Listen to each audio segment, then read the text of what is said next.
Hi, I'm Mort Cooper, your host on Change Your Voice, Change Your Life. In studio with me is Dr. John Curtis, who has come up with the title of the program, and it's called Voice Insanity. Why do you name the subtitle of the program Voice Insanity? Well, you know, I don't know if you remember the book or the movie One Flew Over the Cuckoo's Nest. Mm-hmm. You're sort of presiding over your own cuckoo's nest in a way. What do you think about it? Because you have one view that seems to differ from the entire medical pharmaceutical establishment. The whole profession has a different view than you do. In the world. In the world. And your view is that voice breakdowns, especially spasmodic dysphonia, the strangled voice, is really a result of wear and tear, mechanical breakdown. The medical view is that it's due to acid reflux, it's due to neurological problems that may be connected with the basal ganglia, it could be any number of things. Why is your view so diametrically opposed to the medical view? A clinical experience. I admire people who ask questions, who challenge. Feynman, I think he was a noted scientist, wrote a book, and he's one of many I admire. Semmelweis in 1848, I admire. People are always asking their guests on programs, what books do you read and whom do you admire and so forth. I admire certain people in past years. Socrates, an unexamined life is not worth living. My view from that is an unexamined voice is not worth having. Semmelweis in 1848 was of the view that the horrendous number of deaths in childbirth was due to a simple fact that the physicians were not washing their hands, and they were doing autopsy and then doing childbirth care. It turns out that Semmelweis was not listened to from 1848 to 1865, and he ended up in an insane asylum put there by those close to him. He died a very horrible life. It was 40 years later that Semmelweis's view became the paradigm for medicine, and he's honored by statutes across the world. But One Flew Over the Cuckoo's Nest. Maybe I am out to lunch, or is the medical community out to lunch? Isn't it? That's what it means to be insane, is that your view does not match the totality of views out there in the community, and there's enormous pressure on people whose views differ from that of the majority to conform. Why and how have you become this nonconformist? I go back to childhood, sitting in classes and absorbing in public school and realizing that nothing seemed worthwhile. It was all rote learning, and I never had any interest in school. I hated school with a passion. I didn't ask questions because I saw what happens when kids ask questions in class. I grew up right through high school basically invisible. I had three pals. If there are four of us, if you mentioned there was a fourth one, you were a magician because I didn't exist. I made myself invisible.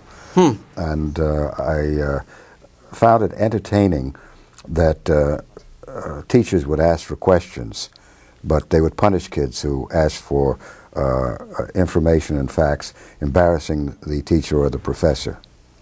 I found that later on in college. And I always loved to ask, what is a fact? When I made it out of high school and luckily got a scholarship to college, Brooklyn College, and I sat in classes at this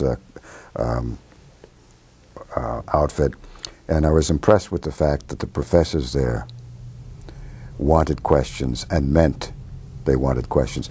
Brooklyn College was considered the poor man's Harvard. I didn't know that. But there was so much brightness there. You can see it in the eyes, you can hear it in the questions. It was an amazing world that opened my mind to asking why, what is a fact, and not accepting what is, and challenging and questioning. And the professors supported that. Because your profession seems to be saying that that a chair is a table and a table is a chair, it's basically telling you, and we're talking about the whole body of scientific community that is closely connected with your profession, of practitioners who apply your work, and those individuals who report in those scientific journals that disseminate that information, and those newspapers that take that scientific information through their science writers, health writers, and report it. For instance, I read an interesting piece in the New York Times a while back, earlier, about a year ago, and actually March of 2003, that indicated that Botox, this was written by a fellow by the name of, I think it was O'Neill. Donald O'Neill Jr. Yeah.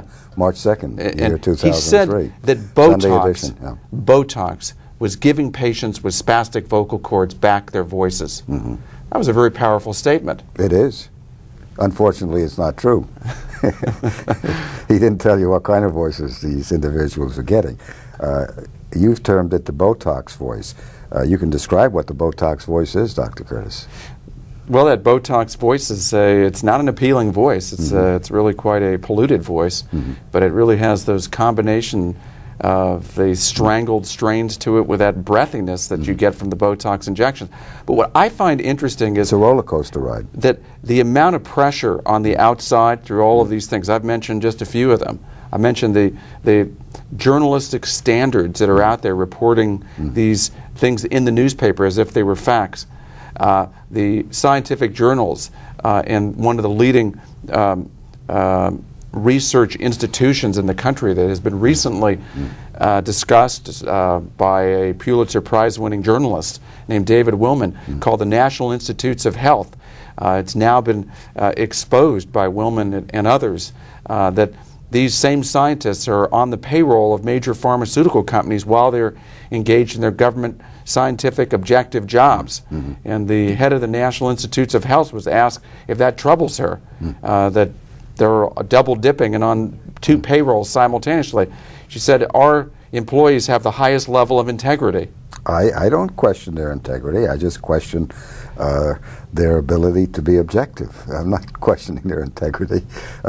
Temptation is mighty interesting. Lynn Taggart, who wrote a book, What Your Doctors Don't Tell You, a very well qualified writer, writing for top organizations, noted that drug studies influence, and drug money influence the outcome of drug studies.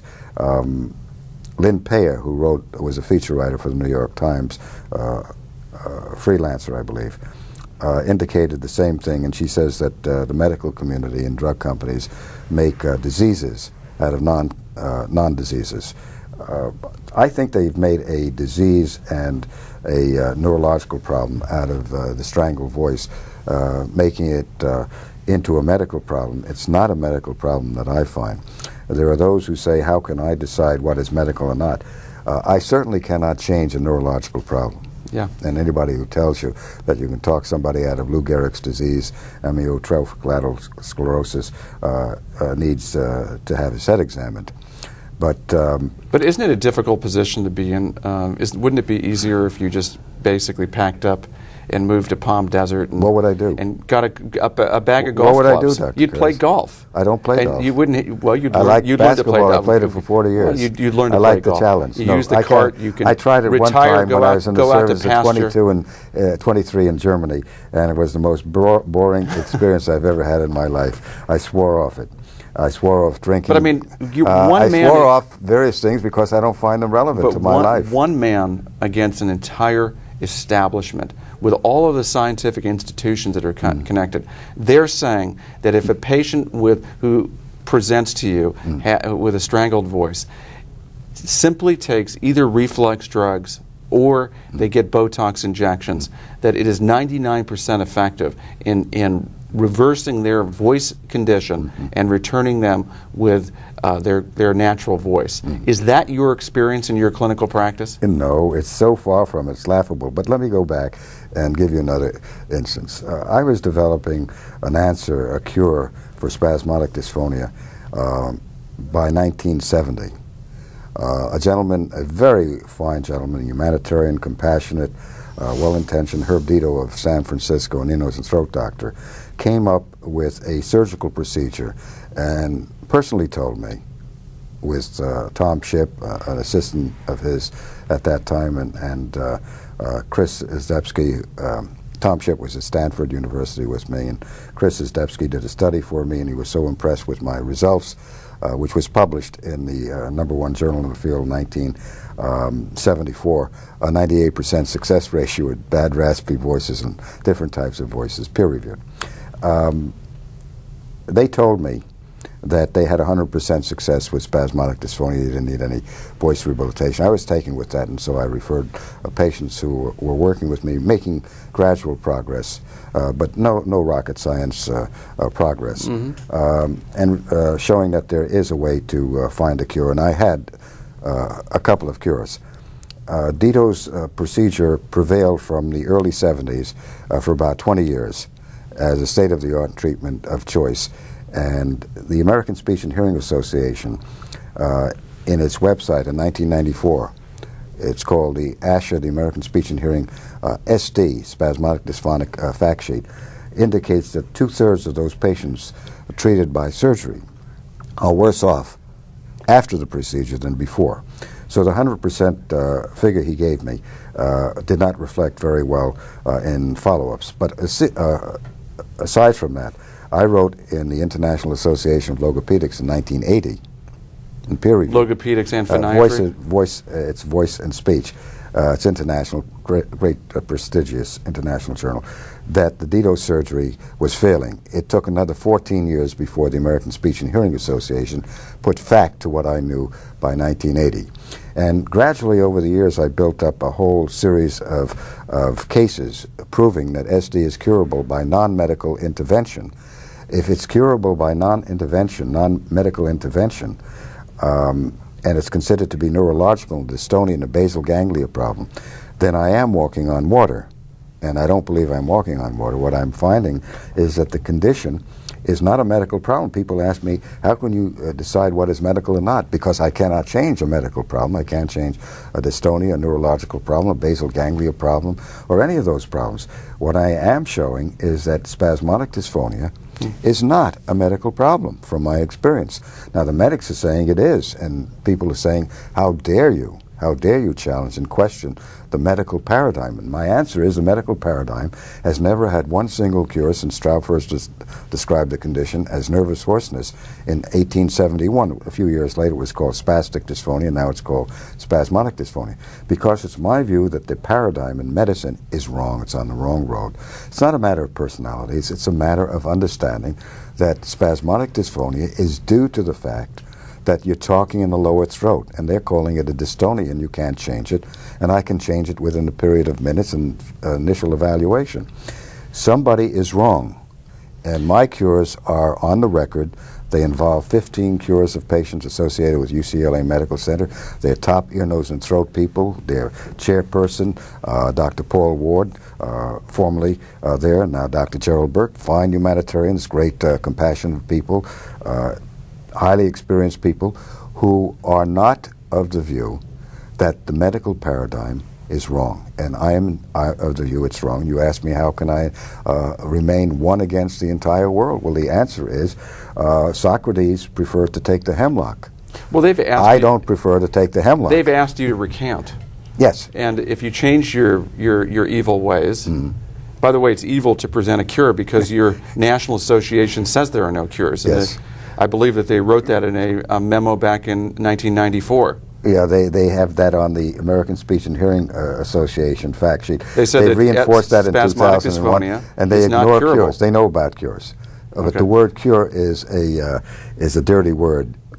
Now, who told them back in '94? Who are the sources to their statement on the website that there were no cures for spasmodic dysphonia? That's a very interesting question, answered this way. Jerry Logerman, who is the president of the American Speech and Hearing Association, in writing told me that there were 3 sources determining there are no cures of SD.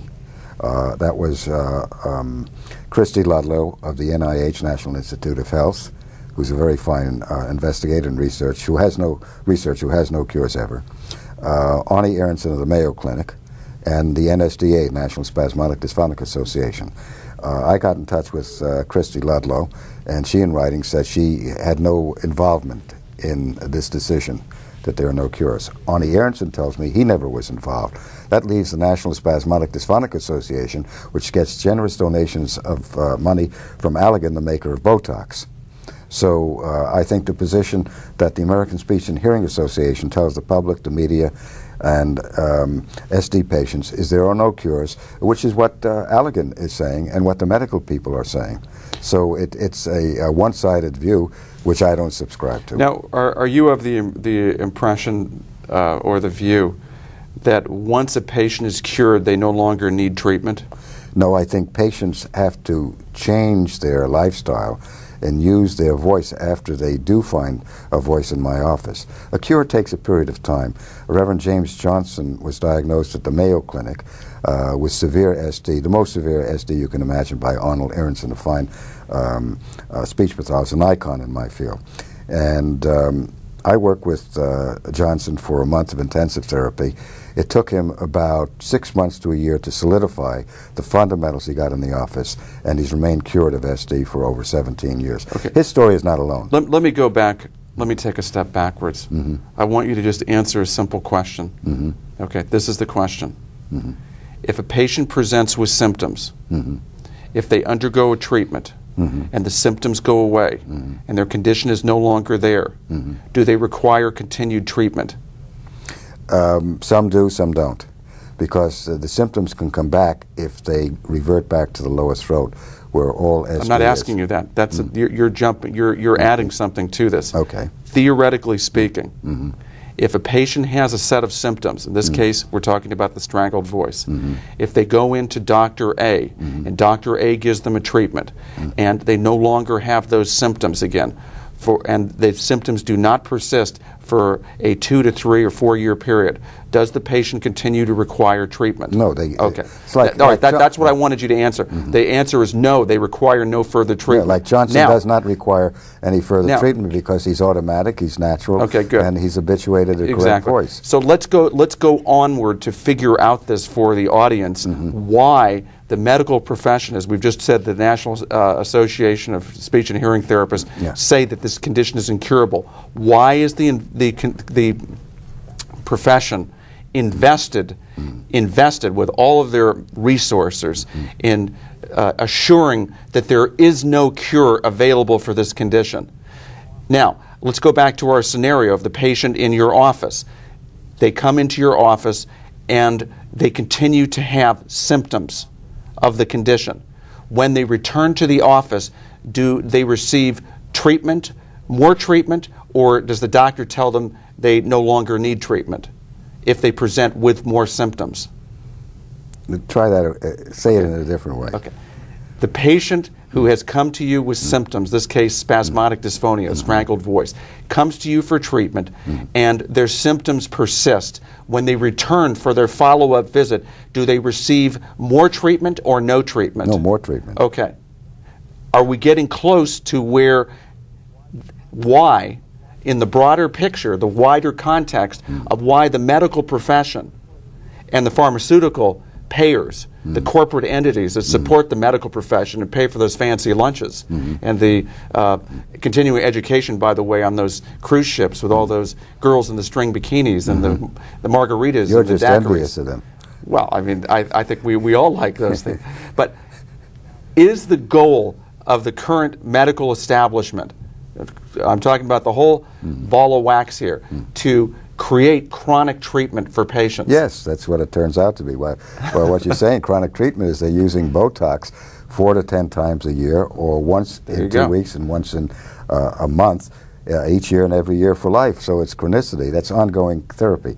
Of course, that fills the bottom line, and they're selling Botox, which is a product. And reflux drugs, right? Yeah, reflux drugs. Merck is the sponsor of the research that came out in 1992 saying bad and raspy voices are due to reflux, which I don't find case after case after case, not verifying. Clinical practice saying it's not working, fellows. Merck, by the way, was the original manufacturer a drug maker of Prilosec, who then sold it to their AstraZeneca division, okay, that now manufactures Prilosec, just for people to know that it's actually in the pharmaceutical company's interest to keep people on chronic drug treatment.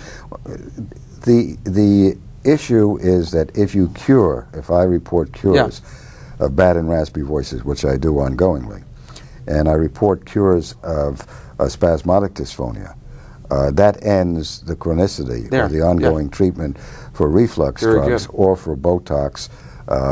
Why is it necessary if you have a cure? So a cure, I've been told, is a dirty word. And my field is allied with the medical community. And yet the word cure, I mean, most patients, if you're just sitting as a somebody who's not in the medical field or an ancillary or I was a professor, clinical professor in the head and neck division. Most patients who have a condition believe that the medical profession is oriented toward curing diseases. That's what they believe. The patient believes that. I think that's true. But it turns out that may not be true. No. It turns out that the paradigm in the medical field is contrary to accepting cures of bad and raspy voices without intervention, without medical intervention per se, without drugs. And so it leaves a void in their bottom line. It is saying, look, you're a challenge, you're a burden, you're a danger to us because you're doing it by Mother Nature's all-natural voice care, which what I'm doing. I'm simply taking the voice out of the lower throat and putting it up in the face. Let me give you an example of this. Just recently I read a report, in the paper that was discussing statin drugs. Now, statin drugs were miraculous little drugs that they came out with, great innovation that reduced cholesterol because they believe cholesterol is associated with heart disease. So the latest research by the manufacturers of these statin drugs, Zocor in particular, has come up with a study that has indicated that taking statin drugs, irrespective of whether they reduce cholesterol or not, in some patients they don't reduce cholesterol as much as others, that all patients who want to survive heart attacks should be taking statin drugs, which is to say everybody who has cholesterol, no, it doesn't have cholesterol, should be taking statin drugs. That was the finding of this study, which means they're widening out the scope now. Now it's not to reduce the symptom of high cholesterol. We don't care any longer whether you have cholesterol, you don't have cholesterol. We believe that taking statin drugs will prevent you from dying of a heart attack. That's the new finding. Now, what does that tell you about the use of statin drugs now? Well, there are fashions and fads in medicine. Prefrontal lobotomy prevailed for 35 years. It was honored by a Nobel Prize. 35 years later, it ended in disgrace with 50,000 vegetables, people who lost their minds to lobotomy. It means they were damaged brain-wise. Legal drugs kill 200,000 people. Legal drugs kill 200,000 people a year. And 100,000 people die in hospitals, not for the condition they went into the hospital, but from a problem in the hospital that was given to them. So I find it interesting. I honor the medical community, but I'm very wary of fashions and fads, and I find too many fads and fashions, especially in the treatment of voice, which is my specialty. And you asked me why I can stand up against the medical community and the drug industry.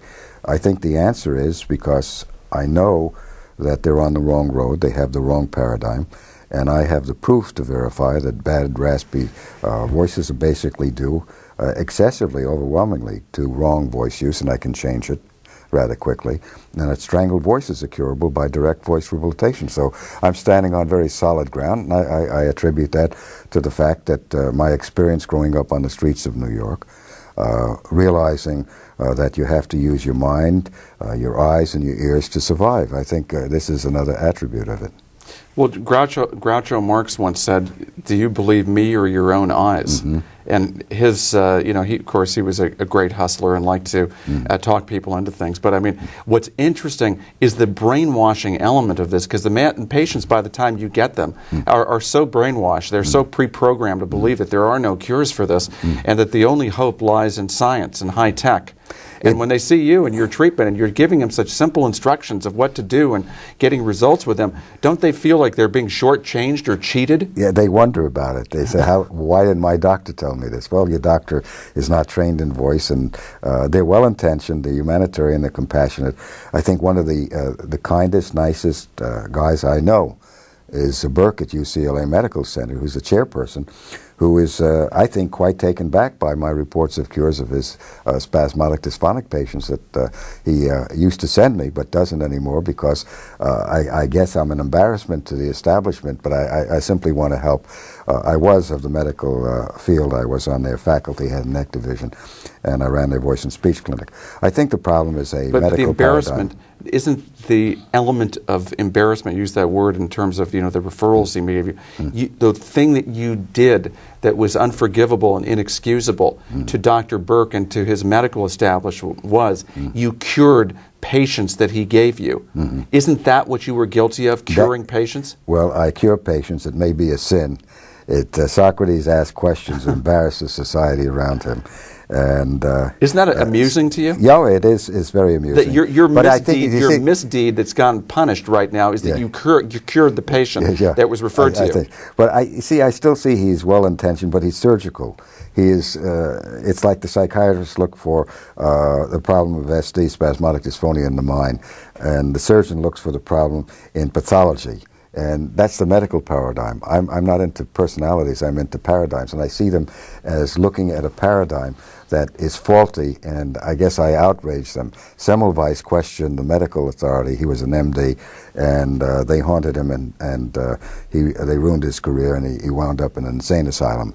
Well, they're told, the physicians are told to avoid the Procrustean exercise, which is basically to be objective, to keep their minds open, to include new information and facts. How is it that you have a view that tells you exactly what to do and how to do it? How can you possibly keep an open mind, especially with something like direct voice rehabilitation? Well, they have that problem because it's another area. Thank you very much for joining us, folks. My co-host, Dr. John Curtis, and I wish you well. Bye-bye. They have a paradigm, and they adhere to a paradigm. Procrustean, they want to fit their theory